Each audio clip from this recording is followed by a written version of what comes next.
I had lived on Maplewood Drive long enough to recognize the difference between quiet and wrong. Quiet was the way the street settled after dusk. Porch lights humming, sprinklers ticking off, the occasional car door closing. Wrong was the feeling I got that October morning when I saw the moving truck parked in front of the abandoned house across from ours. That house had been empty for almost 6 years. No foreclosure sign, no auction notice. The previous owners, the Larkins, had left in the middle of the night. At least that's what people said. Lights off, cars gone, food still in the fridge when the bank finally sent someone out. After that, the place became a blank spot on the block. No kids dared each other to ring the bell. Even teenagers avoided it. So when the truck showed up, I remember standing at my kitchen window with my coffee cooling in my hand, watching 2 men haul crates up the walkway. Big crates, wood, reinforced corners, no markings. My wife, Dana, came up behind me and said, "Tell me you're seeing that too." "I am," I said. "Guess it's not a ghost house anymore." She didn't laugh. The man who moved in introduced himself exactly once. A few days later, he rang our doorbell just after sunset. When I opened it, he stood perfectly straight, hands clasped in front of him, like he'd practiced the posture. "Evening," he said. "I'm Harold Harlow. Just moved in across the street." He didn't offer a handshake, didn't smile. "Mark Collins," I said. "This is my wife." He nodded to Dana. His eyes flicked briefly past us, into our house, then back to my face. "I work night shifts," he said. "So if you see lights on late, that's normal." "That's fine," Dana said too quickly. He lingered a moment, like he might say more, then simply turned and walked back across the street. That was the last normal thing that happened. Within days, our dog, Max, started acting strange. He'd sit at the front window and growl low in his chest, hair raised, eyes locked on Harlow's house. Not barking, just watching. "Dogs sense things," Dana said one night. "Dogs also chase squirrels," I replied. But even I didn't believe myself. It was the lack of patterns that bothered me. No car, no trash cans at the curb, no groceries brought inside, but packages kept arriving, big ones, sometimes 2 or 3 at once. They'd sit on his porch during the day and vanish overnight. One afternoon, I was outside raking leaves when Mrs. Turner from down the block leaned over her fence. "You notice the new guy?" she asked. I nodded. "Ever see him leave?" "No." She shook her head. "Lights on all night, off all day, like a bat." That night, just after 11, Dana froze halfway up the stairs. "Do you hear that?" I did. A scraping sound. Metal on concrete. Slow, deliberate. It came from across the street. I stood by the window, careful not to turn on the light. Through the gap in the curtains, I saw his living room lit up. Shadows moved inside. Something large dragged across the floor. "It's probably furniture," I said, but my voice sounded thin. A week later, Dana came inside pale-faced. "He was standing behind the door," she said. "What?" I went to grab a package, looked up and saw him. Through the frosted glass. He wasn't moving, just standing there. "Maybe he didn't realize you were outside." "No," she said. "He knew." By November, other neighbors started talking. Security footage, late-night pacing, standing at the edge of driveways, staring at houses, not randomly, but methodically. Our daughter Emma stopped walking home alone. "He watches me," she said one night at dinner. Dana and I exchanged a look. "From where?" I asked. "The upstairs window," Emma said. "Every day around 5. Maybe he's just..." "He waved," she said. I waited. "And?" He didn't stop. The basketball showed up on our porch 2 days later. It belonged to the Morales kid next door. He'd kicked it over Harlow's fence during a game and bolted like he'd trespassed on a graveyard. That night, around midnight, Max growled. I opened the door. The ball sat dead center on our porch. Clean, dry, wrapped with twine. Dana covered her mouth. I'm calling the police, she said. They came the next day. Knocked. No answer. Left a card. More calls followed. Welfare checks. Nothing. December came with cold rain and shorter days. Then one afternoon, squad cars blocked the street. Officers went inside Harlow's house. They stayed for hours. When they finally emerged, one of them asked if anyone had a ladder. That night, an officer knocked on our door. Sir, he said, we found something you should know. The house was empty. Completely. No furniture, no crates, no signs of life. Except the basement. The walls were covered in sketches, pencil drawings, every house on the block, accurate down to siding cracks and mailbox dents. Certain windows were circled in red, ours included. He wasn't planning burglary, the officer said quietly. This was surveillance. Where is he? I asked. They didn't know. We moved 6 months later. Emma sleeps with her curtains closed now. So do we. Sometimes when I wake up at night, I swear I hear scraping. But it's just the house settling. I hope. Strange behavior isn't harmless just because it hasn't acted yet. Trust instincts. Speak up early. Patterns matter. Communities protect themselves only when people stop dismissing discomfort as paranoia. Because some dangers don't break in. They watch and wait.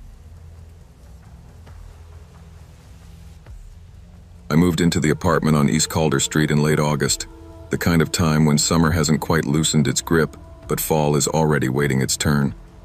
The building sat 8 stories high, concrete and glass, wedged between a laundromat and a half-empty strip mall. It wasn't pretty, but it was cheap, and for a junior drowning in student loans, cheap mattered more than charm. The leasing agent was upfront about the underground garage. It's safe, she said, smiling a little too quickly. Cameras everywhere. But yeah, people say it's creepy. I shrugged. I'd grown up in Chicago.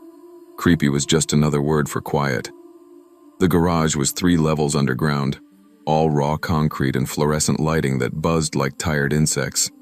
The ceiling felt low even though it wasn't. Sound traveled strangely there. Footsteps stretched too long. Car doors slammed twice. My parking spot was near a pillar close to the elevator, which I liked. Less walking, less time alone. The first week passed uneventfully. Classes, late nights at the library, instant noodles for dinner. I learned the building rhythms. Couples arguing through thin walls. Someone practicing violin badly on the 6th floor. The elevator that paused for half a second too long between levels. It was my second week when I came home after midnight from a study session. I remember, because my brain felt fried, formulas still swimming behind my eyes. I pulled into the garage, tires humming against the concrete ramp, and slowed as I approached my spot. That's when I saw her. She stood between 2 parked cars near my space, facing away from me. Long dark hair fell straight down her back, and she wore a blue dress, knee-length, neat, the kind someone might wear to a small ceremony or a formal dinner. It didn't belong in a garage. I rolled down my window. Hey, excuse me? She didn't move. I parked a little crooked engine still running and stepped out. Are you okay? I asked. Do you need help? She shifted then, just slightly. Not a full turn, just her head, angled enough that I could see the curve of her cheek, pale under the flickering light. Her voice was low, calm. Don't park here tonight. That was it. She walked away toward the far exit door, footsteps echoing softly. No rush, no fear, just certainty. I stood there for a second, then called out, "Wait, what?" No answer. I turned toward the hallway door. It hadn't opened. No beep. No echo. She was just gone. I laughed under my breath, more unsettled than amused. Probably someone from another floor. Probably messing with me. Still, I moved my car. The next morning I forgot about her. That's what I told myself anyway. In reality, the image lingered in the back of my mind while I sat through lectures and scribbled notes. But I pushed it aside. College teaches you to normalize exhaustion. Weird things feel less weird when you're tired. That night, I parked one row over from my usual spot, just in case. At 2:14 a.m., sirens tore through my sleep. I stumbled to the window with half-open eyes and saw flashing lights bouncing off the building across the street. People gathered on balconies, murmuring. Smoke curled up from the garage entrance like a dark finger pointing at the sky. By morning, the story was everywhere. A car had exploded in the garage. Fuel leak. The owner had thought it was fixed. 2 nearby cars were destroyed. Concrete walls blackened. Sprinklers triggered. No casualties. The photos online made my stomach turn. The epicenter of the damage was my usual parking spot. People talked in the elevator, in the lobby. Whispers layered with disbelief. Someone said a woman warned him. Security cameras didn't catch anyone. Probably just luck. I told myself the same thing. Luck. Coincidence. Relief wrapped in denial. A week passed, then another. I started staying later on campus, walking slower through the garage, listening to my footsteps. The cameras blinked red reassuringly. Nothing happened. Until the night I saw her again.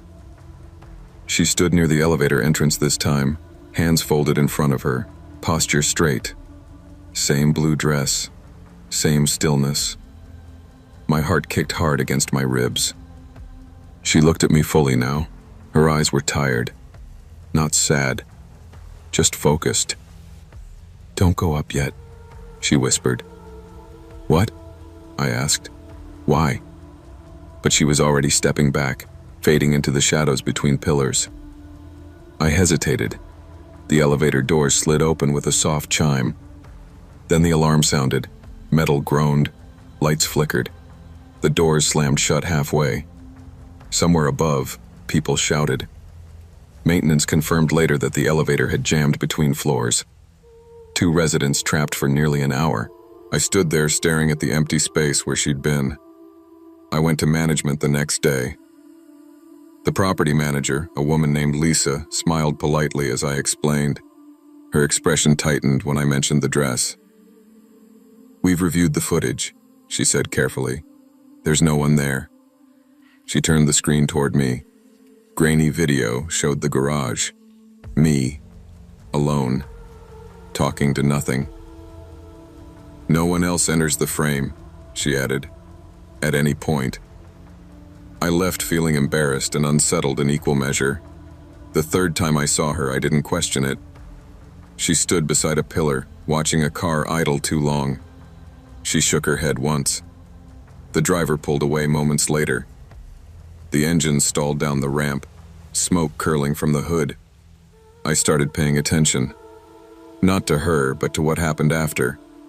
Leaks, sparks, loose railings, close calls that never quite crossed the line. I wasn't the only one who noticed things improving. The garage became quieter, safer. One evening, an elderly man stopped me near the mailboxes. "You've seen her," he said gently. I froze. "Who?" "The woman in blue." My throat went dry. "She died here," he continued. "Years ago. Fire. Tried to warn someone about a car leak." "Why me?" I asked. He smiled sadly. "Maybe because you listened." I stopped rushing. When she appeared, I listened. When she didn't, I stayed alert. I learned the difference between fear and caution. Some nights, she just stood there, waiting, watching, like a sentry. I never tried to follow her again. I didn't need answers. Graduation came, then summer. On my last night in the apartment, I parked one final time. She stood by the elevator. She nodded. That was all. I moved out the next morning. But sometimes, when I park in other garages, I pause before stepping out, just in case someone needs time. Warnings don't always come loudly, and protection doesn't always look dramatic. Paying attention, slowing down, and respecting quiet intuition can save lives. Sometimes your own, sometimes someone else's. Not every guardian wears a uniform, and not every danger announces itself. The choice to listen can make all the difference. My name is Olivia Finch. I've lived at 212 Maple Lane for 15 years. It's the kind of quiet, tree-lined street where nothing much happens, which is exactly how I like it. The only blight on the block was the house next door, 214. Old man Hargrove died there a decade ago, and the place fell into a slow, sad decay. It sat empty, windows boarded, lawn a jungle. For years, it was just me and the raccoons. So, when the sold sign went up last spring, I was thrilled. The prospect of neighbors, normal, living neighbors, felt like a blessing. When the moving truck finally arrived, I did what any good neighbor would do. I baked blueberry muffins. The family was young. The father, Mark, had a firm handshake and a smile that didn't quite reach his tired eyes. The mother, Sarah, was painfully thin, her movements quick and bird-like. Their daughter, Lily, was about 7, with serious dark eyes and 2 neat braids. She clung to her mother's leg. "Welcome to the neighborhood," I said, handing over the basket. "Thank you. That's so kind," Sarah said, her voice a whisper. She glanced past me into the shadowy foyer of their own home. As we stepped inside, I felt the chill immediately. The house was nearly empty. A single worn sofa faced a bare wall. A few cardboard boxes were stacked in a corner, and the air smelled of dust and mildew. Every window was shut tight, the locks visibly engaged. I noticed Lily hesitate at the threshold. Mark placed a firm, guiding hand on her back, practically ushering her in. "She's shy," he explained with that tight smile. My eyes were drawn to the door frames. Around the living room arch and the kitchen entrance, deep, ragged scratches gouged the wood. They weren't old. They looked frantic, like something had been trying to claw its way through. "Renovations?" I asked, pointing awkwardly. Mark's smile vanished. "Pests," he said flatly. Previous owner had a big dog. But the scratches were at shoulder height for a tall man. I left soon after, my skin prickling. That night, taking my terrier, Gus, out for his last walk, I glanced up at 214. In the top left window, a window I'd seen locked hours before, a silhouette stood. It was impossibly tall, its head brushing the top of the frame, perfectly motionless. It wasn't Mark. It was someone, or something, else. The next morning, the windows were all locked again. The family settled into a bizarre, silent routine. Mark left for work at the same time, but moved like a man walking through a minefield, constantly glancing over his shoulder. Sarah rarely emerged. When she did, to collect the mail or water a single pathetic potted plant, her eyes were hollow, darting toward the house as if expecting an attack. Lily was a ghost in her own yard.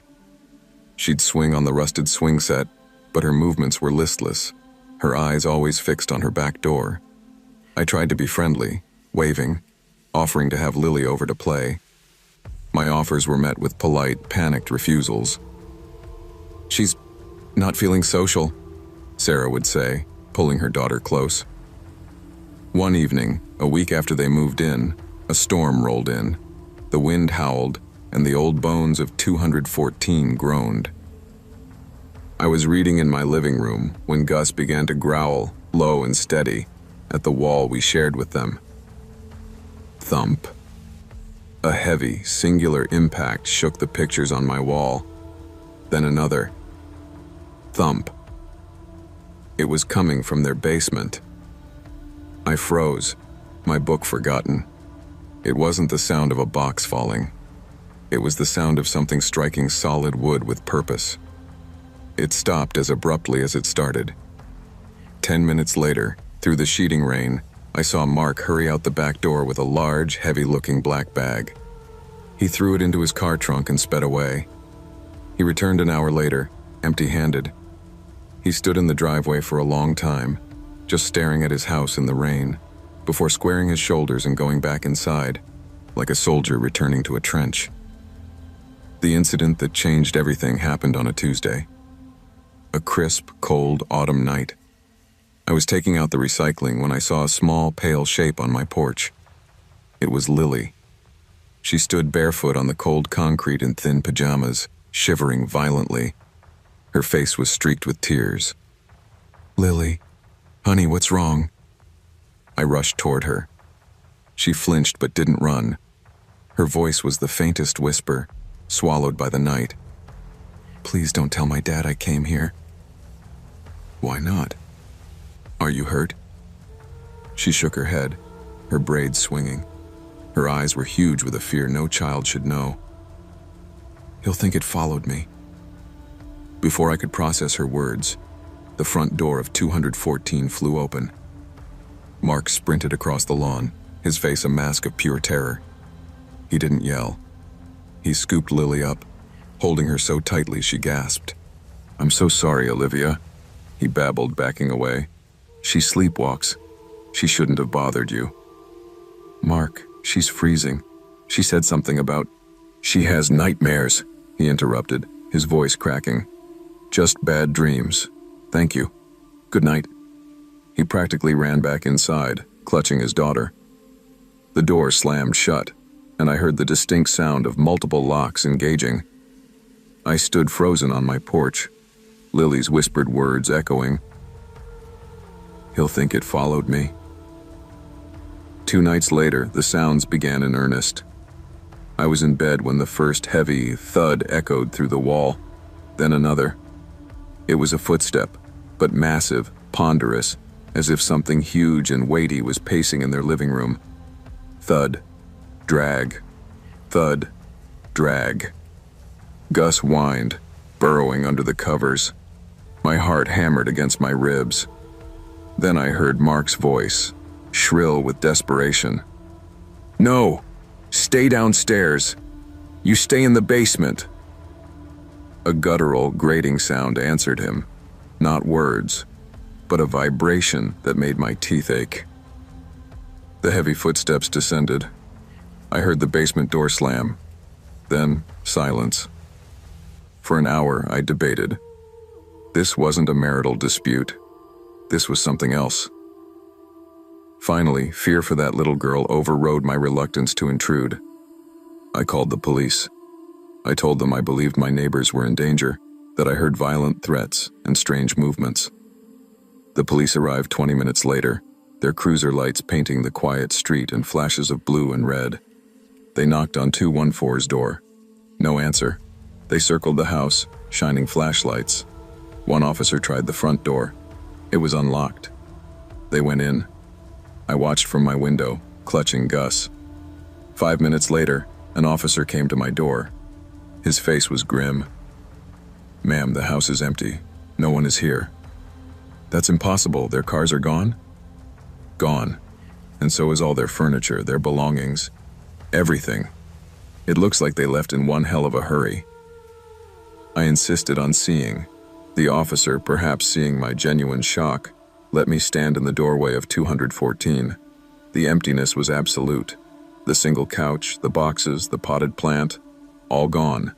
Every window in the house was cranked wide open, curtains flapping in the night breeze, as if trying to air out a terrible smell.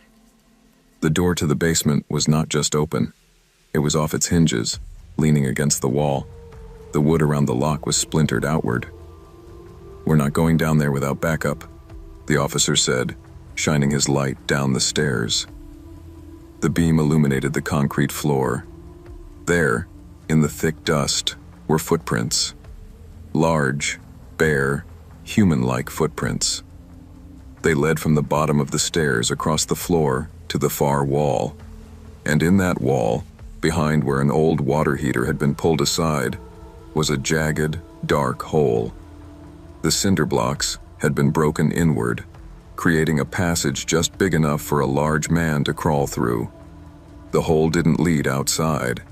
It led into the pitch-black space under the addition built onto the house decades ago, a sealed, forgotten crawl space. The police investigated. The family, Mark, Sarah, and Lily, were never found. No missing person report was ever filed by anyone else. It was as if they had never existed. The house is abandoned again, boarded up by the bank. The for sale sign is back, but it'll never sell. Sometimes, on the stillest nights, Gus still growls at the wall. And sometimes, I swear I see it. A tall, thin silhouette in the upstairs window, standing perfectly still, looking out at the world. Or looking at my house, waiting for the next family naive enough to think they're just buying a fixer-upper, and not a home that comes with a permanent hungry guest. The most dangerous prisons are not made of stone and lock, but of silence and fear. When something feels profoundly wrong, it is a warning to be heeded, not a curiosity to be ignored. Turning away from the suffering of others, even when clothed in the guise of not wanting to intrude, can make us complicit in their captivity. True neighborliness is not just about welcome muffins. It is the courage to see clearly, to ask hard questions, and to act when the whispers of distress cut through the quiet of a seemingly peaceful night. My name is Nina Reyes. I moved into the Parkview Terrace apartments in April, chasing a promotion and a fresh start. After 3 years in a crumbling walk-up with paper-thin walls, Parkview felt like a sanctuary. It was a solid red brick building with a tidy lobby and quiet hallways that smelled of lemon polish and quiet living. I met my neighbors quickly. Mrs. Gable in 3A brought me a pecan pie, her hands fluttering as she told me about the building's wonderful spirit. The couple in 2C, Ben and Shay, invited me for drinks. Everyone was friendly, talkative, normal. It was everything I'd wanted, except for the man in 3B. His door, directly opposite mine, was always slightly open, not welcomingly ajar, but cracked by 2 stubborn inches. It became my daily mystery. Sometimes, I'd glimpse the scuffed toe of a work boot, motionless on the floor just inside.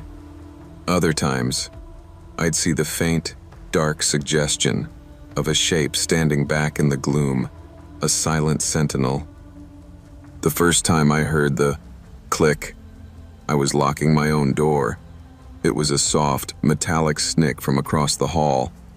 I turned, my heart jumping. The sliver of darkness in 3B's doorway seemed to stare back. "Hello?" I called, my voice too bright. Silence. It became a ritual. Every time I passed, the soft click of the peephole cover would follow my steps down the hall. Click, click, click, with my stride. He was tracking me. I mentioned it to Mrs. Gable one afternoon. "Oh, that's just Mr. Clay," she said, waving a dismissive hand. "He's a quiet one. Keeps to himself. I think he works odd hours." She leaned in. "A bit odd, but harmless, I'm sure." Harmless. I tried to cling to that word. Then, one Tuesday after work, I found the note. A quick, furtive knock had sent me to the door. The hall was empty, but on my mat lay a single, folded sheet of white paper. The handwriting was a frantic, jagged scrawl, the ink dug deep into the fiber. "Don't trust the man in 3B. He watches." The paper trembled in my hand. Someone else knew. Someone else was scared too. The friendly facade of Parkview Terrace cracked open, revealing something cold and watching underneath. The note turned my fear into a solid, cold weight in my stomach. I called my friend Maya. "It's probably a prank," she said, but her voice lacked conviction. Or a weird neighbor feud. Still, be careful.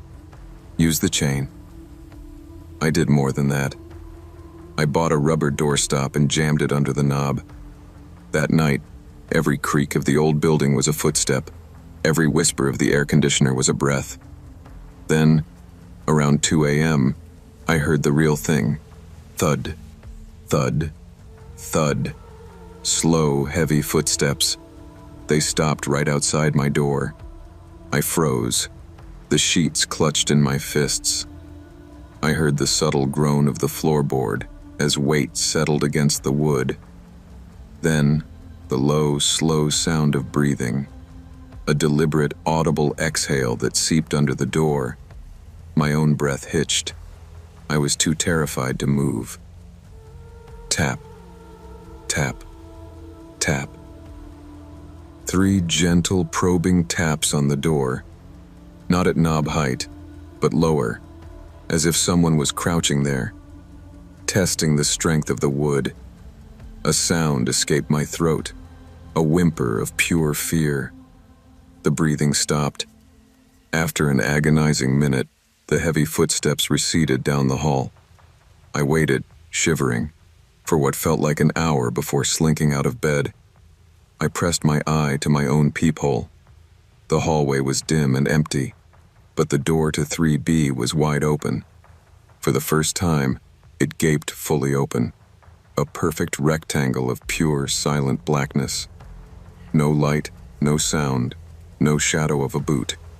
It was an invitation, or a threat. My blood ran cold. He wasn't hiding anymore. He was showing me the void he came from. At 7 a.m., I was in the building manager's office. Gary, a man with a perpetually weary expression, listened while I spilled the story. The door, the clicks, the note, the breathing. He frowned. "Miss Reyes, that's concerning. But apartment 3B is vacant. The tenant, Mr. Clay, moved out 2 months ago. We're between tenants." The floor seemed to tilt. "That's impossible. His door is always open. Someone is living there." Gary sighed, a long, suffering sound. "Let's go take a look." We stood in the hall with Hector, the maintenance supervisor. Mrs. Gable peeked out, her face tight with worry. Gary used his master key on 3B. The door swung inward. The apartment was a ghost of a home. A sofa and armchair were shrouded in white sheets like sleeping statues. Dust coated every surface. The windowsills, the floor, a lone side table. The air was stale and cold. "See?" Gary said, a note of vindication in his voice. "Empty." But Hector stepped inside, his eyes on the floor. "Hold on." In the thick layer of dust, a clear trail of footprints began from a hallway leading to the bedrooms and traveled straight to the threshold. They were large, masculine prints from a boot or sneaker. They were fresh, sharp-edged, and alone. No other prints disturbed the dust. "Someone's been walking here," Hector said softly. "Recently." Gary's face went slack. He pulled out his phone. "I'm calling the police." Detective Ruiz arrived, a calm, no-nonsense woman. She examined the footprints, which led to a bedroom closet. The closet was empty save for a rumpled sleeping bag, a few empty water bottles, and wrappers from protein bars. A nest. "Squatter," she confirmed. She turned to me. "The note?" I handed her the folded paper in a plastic bag. She studied it. "Someone else in the building knew. Didn't want to get involved directly, but wanted to warn you." She looked at the other doors. Fear often works in whispers.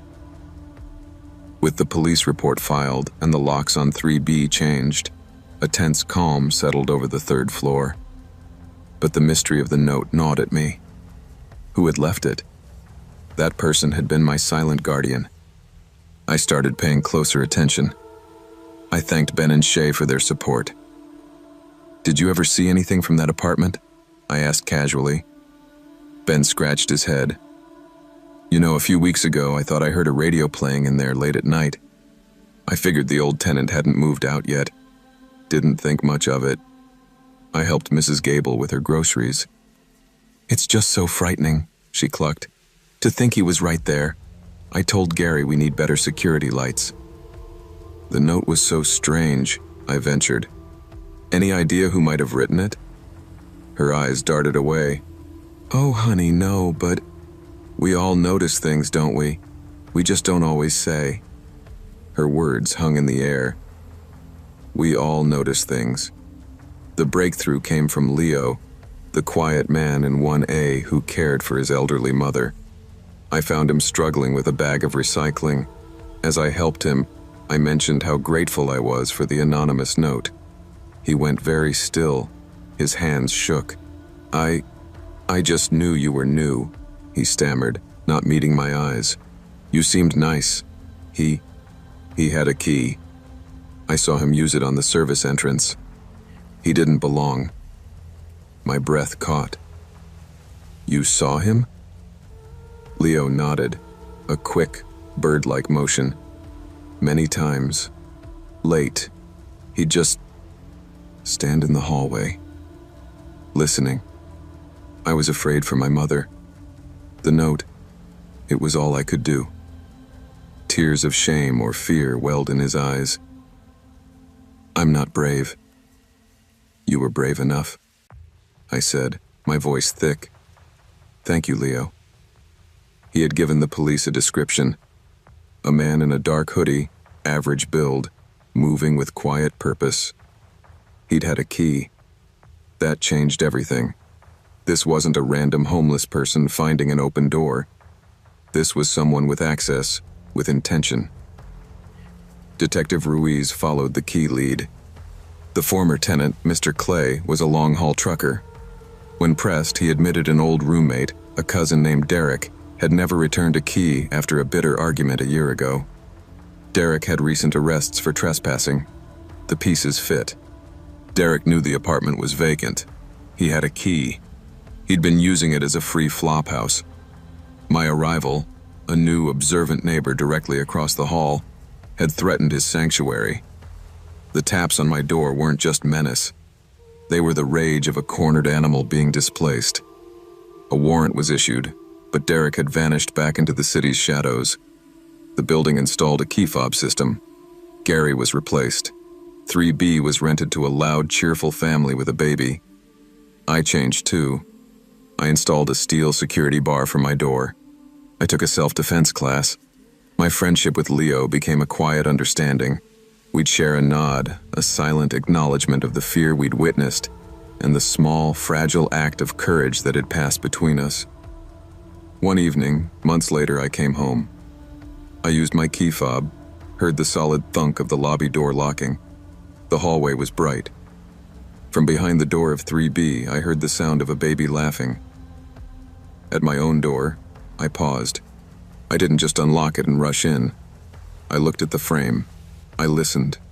Then I went inside, engaged the deadbolt, and slid the security bar into its bracket with a definitive clunk. The sound wasn't fear anymore. It was a ritual of vigilance. The man in 3B was gone, but the lesson remained, etched into my mind as clearly as those footprints in the dust. Safety is not a condition, but a practice. It is built on trusting your instincts, on the courage to see clearly, and on the understanding that sometimes the most important warnings come in whispers from those too afraid to speak aloud. True safety is not the absence of threat, but the presence of awareness. Trust your intuition. It is your first and finest line of defense. A community's strength lies not only in friendly greetings, but in the willingness to speak uncomfortable truths and protect one another. Silence protects only those who mean harm. Courage, even when it comes as a whisper, can be the loudest sound in the dark.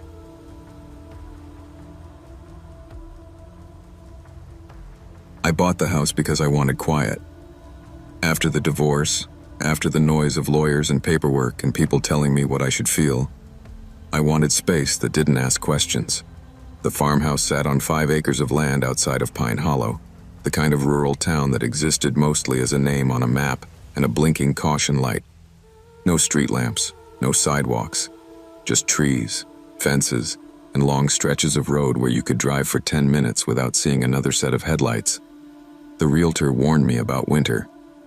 "Storms roll through hard out here," she said, tapping the clipboard against her palm. "Power lines go down, roads close. You gotta be comfortable being alone." I told her I was, and most of the time, I was telling the truth. January came in sharp and early that year. Snow fell in thick, dry sheets that swallowed sound and erased landmarks. When the blizzard warning came through on the radio, I stocked up on firewood, charged my phone, filled the bathtub with water. Old habits from growing up rural kicked in automatically. By evening, the wind was screaming. The power cut out just after 9. The house went silent all at once. No heater hum, no refrigerator click. Just the sound of the storm throwing itself against the walls. I lit candles and pulled on every sweater I owned, settling on the couch with blankets tucked tight around me. The nearest neighbor, Tom, lived about half a mile down the road. We waved sometimes, shared small talk at the mailbox. That was it. By midnight, the snow was already knee-deep. That's when I heard footsteps. At first, I told myself it was an animal. Deer pass through the property sometimes. Coyotes, too. You get used to unfamiliar noises when you live far from people. But these footsteps weren't erratic or light. They crunched, slow, measured, heavy enough to compress the snow completely. They moved along the side of the house. I sat up straighter, every nerve in my body pulling tight. The wind rattled the windows, but the sound underneath it stayed steady. Someone, or something, was walking close. Too close. Then came the scraping, a soft, deliberate drag against the siding. Not random, not hurried. I stood and moved toward the living room window, my heart thudding so hard I could hear it in my ears. I lifted the corner of the curtain just enough to look out. At first, there was nothing but blowing white. Then I saw him. A tall figure stood at the edge of the trees, half swallowed by shadow. Heavy coat. Hood pulled low. He wasn't moving. Just watching the house. Watching me. I dropped below the sill so fast my knees hit the floor. My hands shook uncontrollably, my breath coming in shallow pulls. I counted silently. 10, 20, 30. When I looked again, he was gone. Relief barely had time to settle before I saw movement closer to the house. He stood beside my car now. He placed one hand on the hood, pressing down just enough to leave a perfect handprint in the frost. Then he stepped back, retreating into the dark like he'd never been there at all. I grabbed my phone and dialed 911. No connection. I tried again. The call failed halfway through a ring. The storm had taken the towers. My chest felt tight, panic blooming fast and hot. The footsteps returned. This time they stopped at the kitchen door. The handle jiggled. Not violently, not desperate. Testing. I stood frozen in the hallway, gripping the fireplace poker like it could actually help me. The handle turned once more, then stilled.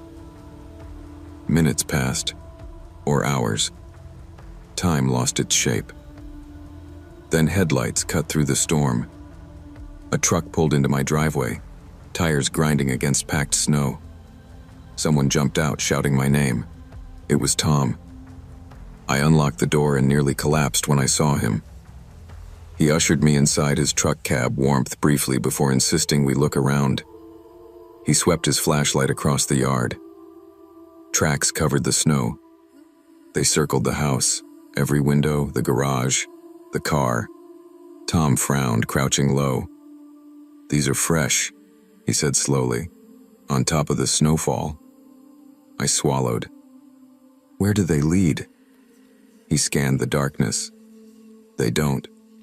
There were no tracks coming in from the road, none from the woods, only the ones circling my house. Tom straightened, unease written plainly on his face. "Lila, something ain't right." We stayed together until dawn. The storm eased by morning. No sign of anyone. No explanation that made sense. The sheriff came later, took notes, offered platitudes. Couldn't explain the tracks either. Life returned to normal, but I didn't. I replaced locks, installed cameras, slept with lights on. And sometimes, during heavy snowfalls, I thought I heard footsteps again, just beyond the glow of the porch light, waiting. Spring came late. I never saw him again. But I sold the house that summer. Some places hold memories you don't want to keep. When I drive past open fields now, when storms roll in thick and quiet, I remember those tracks. Perfect circles in the snow, no beginning, no end. I used to believe routines were harmless, necessary, even. They made life efficient, predictable, safe. That was before I learned that predictability is not the same thing as security. I'm the kind of person people describe as low profile.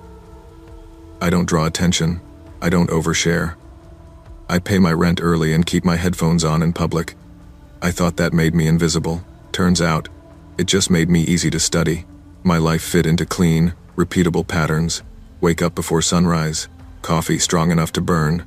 News muted because the noise made my chest tight.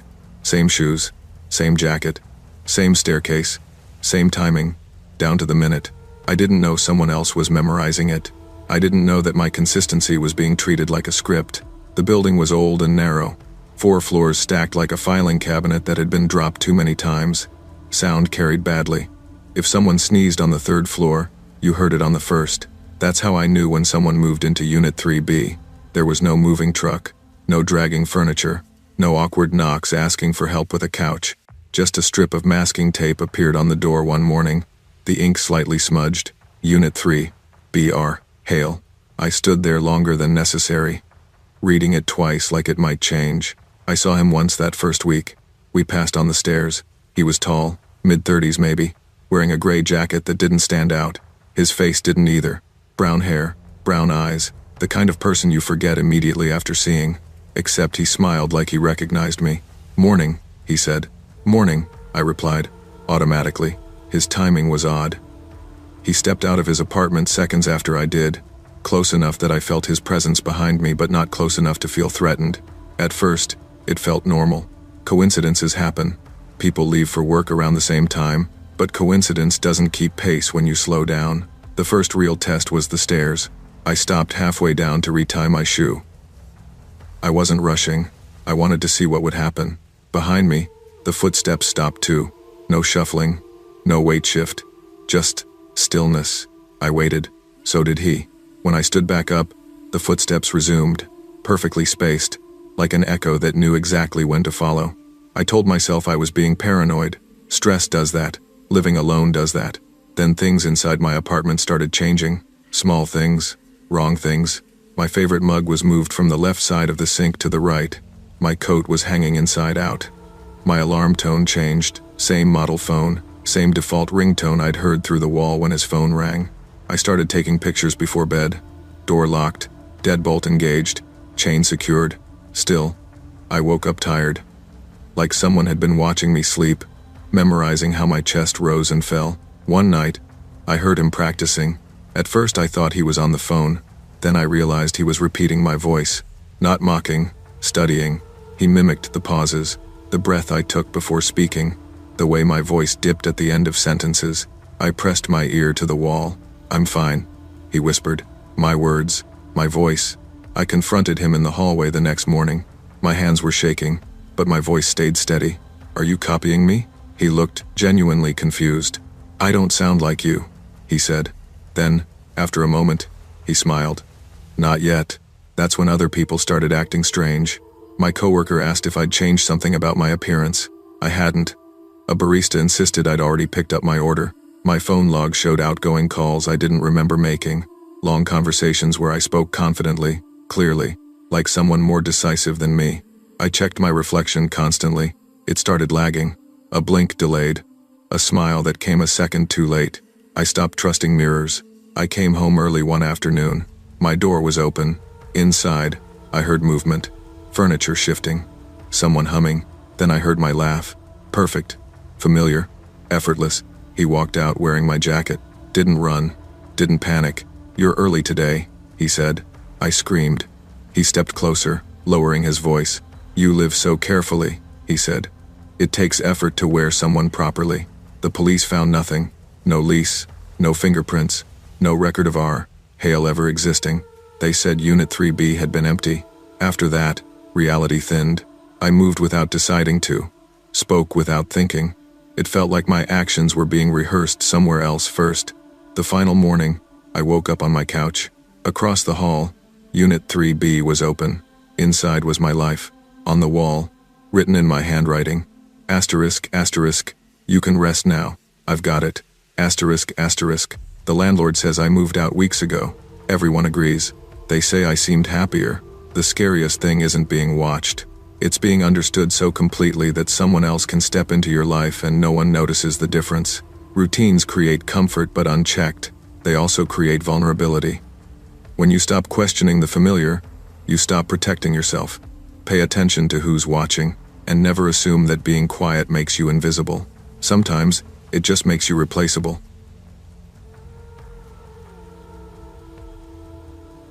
I used to think time moved forward in clean lines. One day followed another. Cause led to effect. If something happened, there was always a reason you could point to, even if it was uncomfortable. I don't believe that anymore. Somewhere along the way, my days started slipping. Not dramatically at first, just enough to make me feel tired in a way sleep didn't fix. Like I was always arriving late to my own life. I lived alone because I liked the quiet, because I needed control over my space. Same grocery store, same walking route, same hours.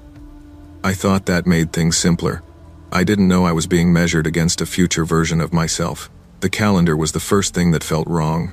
It was taped inside my kitchen cabinet, right above the coffee mugs, yellowed paper, old wire binding, the kind you'd expect to see in a garage or basement, not a rental unit that had been repainted twice in 10 years. A date was circled in red. Tomorrow. I assumed it belonged to a previous tenant. People leave strange things behind. Notes, nails in walls, scratches on doors you don't want to ask about. I left it there. That night, I heard footsteps. They came from the wall I shared with the vacant unit next door. Slow pacing, back and forth, heavy enough to feel intentional. When I pressed my ear to the wall, the sound stopped immediately. Like it knew. The landlord had told me the unit was empty. No power, no water, no repairs finished. I reminded myself of that as I went to bed. At 2:13 a.m., I heard knocking, not on my door. On the wall, 3 taps, a pause, 3 more. I stayed silent. The knocking continued until my hands went numb. The next morning, there was a note under my door. "Sorry, wrong night." After that, my days stopped lining up properly. I woke up already exhausted. I found dishes in the sink I didn't remember using. My phone battery drained overnight with apps open I hadn't touched. One voicemail stopped me cold. My voice whispered, asterisk, "He's listening now, asterisk, timestamp, tomorrow." I finally saw him on a Tuesday afternoon. The door to the vacant unit creaked open as I carried groceries inside. A man stood there, thin, pale, eyes too alert. "You're late today," he said. I asked him who he was. He hesitated. "Your neighbor." Eventually, when I reported him, police found nothing. Empty unit, no signs of life, but the air inside was warm, lived in. The knocking returned, this time at my door. "I'm not here yet," he said calmly through the wood. "Once I am, it gets easier." The calendar began changing. Dates crossed out ahead of time. Notes in my handwriting warning me about myself. This is when you stop trusting mirrors. Reflections lagged. I saw him behind me before he was physically there. I dreamed his apartment furnished with my life. Photos of me taken from angles I didn't recognize. He wasn't stalking me. He was remembering me. I woke one night to find him sitting at my kitchen table. "You're catching up," he said gently. "That's dangerous."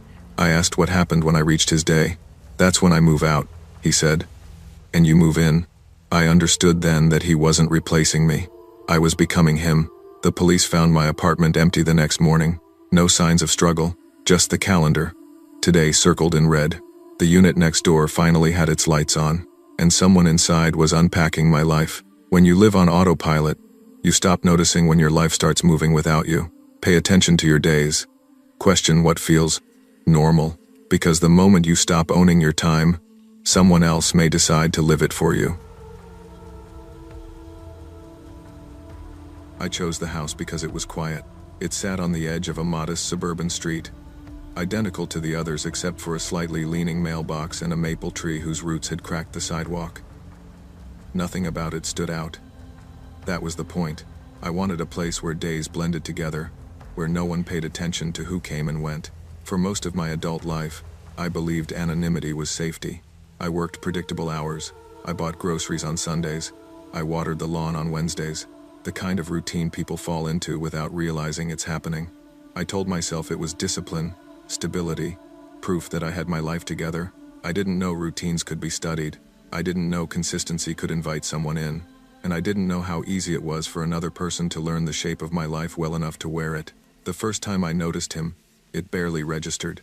I stepped outside at 6:45 a.m., briefcase in hand, coffee cooling too fast in my travel mug. Across the street, my neighbor stood on his porch holding a mug of his own. He wasn't drinking it, just holding it, watching. He didn't wave. I nodded, more out of habit than friendliness, and walked to my car. In the side mirror, I saw him still standing there. The next morning, he was there again. Same spot, same mug, same stillness. I started to notice patterns. If I left early, he was already outside. If I overslept, his porch light flicked on right before I opened my door. When I came home late, his silhouette appeared at the edge of his porch as I turned the corner. I told myself he was retired, lonely, maybe bored. That explanation worked until it didn't. The first thing that changed was my trash bin. I rolled it out one evening and noticed it had been moved closer to his fence. Not much, just a foot or two. Enough to feel intentional. Then my gate was unlatched. Twice. I installed a porch camera. A week later, it was angled downward, just enough to miss the sidewalk. That night, he spoke to me. "You left at 6:52 today," he said casually. "Traffic must have been bad." I froze. He smiled like we were discussing the weather. The notes appeared after that. Not threats. Corrections. "You usually lock the back door. You didn't eat dinner Tuesday. You forgot your light on." I stopped sleeping. I started doubting myself. Once, I heard footsteps outside my bedroom wall, pacing in time with my breathing. When police found nothing, he smiled the next morning. "You slept better last night," he said. I realized then that the worst part wasn't being watched. It was being known. I began changing my routine deliberately, leaving at random times, turning lights on and off unpredictably. He adjusted faster than I could. "You're tired," he said once. "That's why you're slipping." I hated that he was right. The more I tried to escape my routine, the less I trusted myself. The more I relied on his observations to know what I had done. He wasn't following me anymore. He was maintaining me. The final night, I confronted him. "I want you to stop," I said. He looked genuinely surprised. "But I'm keeping everything running," he said calmly. "You were losing track." That's when I understood. He wasn't replacing me. He was becoming the version of me that functioned better than I did, and I was letting him. Routine can bring comfort, but when you stop questioning it, you stop protecting yourself. Pay attention to who notices your patterns. Pay attention to who benefits from knowing your life better than you do. Because the most dangerous thing isn't being watched. It's slowly forgetting who your life belongs to. Buying my first house was supposed to mean independence. That's what I told everyone. That I was done with thin apartment walls, noisy neighbors, and the sense that my life was always overlapping someone else's. I wanted space, privacy, a place where nothing happened unless I invited it. The realtor described the neighborhood as quiet. She said it like a promise. The street curved gently instead of running straight, which made it feel enclosed, insulated from the rest of the town. Most of the houses looked lived in but not loved. Lawns trimmed, blinds drawn, porches used more for storage than sitting. And at the very end of the street was the house that never changed. No lights, no decorations, no cars. Just peeling paint and a roof sagging slightly, like the structure was tired of holding itself together. I didn't think much of it then. I didn't know that stillness could be intentional. The first knock came 3 weeks after I moved in. It was late. After 10, the kind of late where any noise feels deliberate. The knock itself was careful, 3 taps. evenly spaced. Not urgent, not casual. When I opened the door, a man stood on my porch. He was thin, mid-40s maybe, wearing a jacket that looked older than it should have been. His smile was polite, rehearsed. His eyes, though, didn't settle on my face. They drifted past me, scanning the hallway behind my shoulder. "Sorry to bother you so late," he said. "I live down the street, end house." Of course he did. "I was wondering if you had some water. My pipes are acting up." It felt reasonable, neighborly. I filled a bottle and handed it over. His fingers brushed mine, lingering half a second too long. "Thank you," he said. "You're usually home around this time." I laughed awkwardly. "Yeah, guess so." He nodded, like that confirmed something, and left. I stood there longer than I needed to, listening to his footsteps fade. He came back 3 nights later. Batteries this time, then food. Always after dark, always calm, always unsurprised to see me. Once, when I hesitated before opening the door, he smiled through the glass. "I know you're home," he said gently. That was the first night I didn't sleep. I started noticing small things. My trash cans shifted closer to the street. A porch light turned off that I didn't remember switching. Doors that closed too easily or resisted just slightly when they hadn't before. When I stopped answering the door, he knocked anyway. Sometimes he waited. Sometimes he whispered my name through the wood, slow and patient, like he wasn't worried about being heard. The worst part wasn't the knocking, it was how he knew things. "You had a headache today," he said once through the door. "You kept the lights off longer." I asked him how he knew that. There was a pause. "You forget how visible routines are," he said. I installed cameras.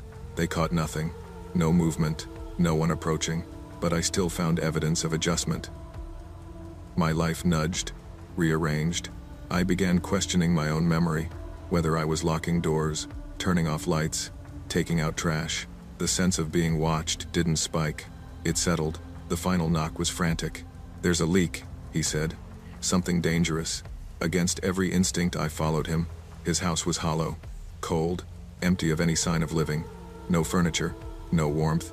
In the basement, the walls were carved with deep grooves overlapping marks, some fresh, some worn smooth by repetition. When I refused to go further, he ran not away, but toward the stairs, blocking me. He hesitated, and that hesitation saved me. Police found nothing. No records, no fingerprints, no sign anyone lived there. The house at the end of the street remains unchanged. Sometimes I still hear knocking. Sometimes I still feel like something already knows when I'm home. What haunts me isn't the chase. It's realizing the fear started long before I noticed it. Safety isn't just about locked doors and quiet neighborhoods. It's about paying attention to patterns, especially when someone else seems to know them better than you do. Because the most dangerous intrusion isn't forceful, it's familiar.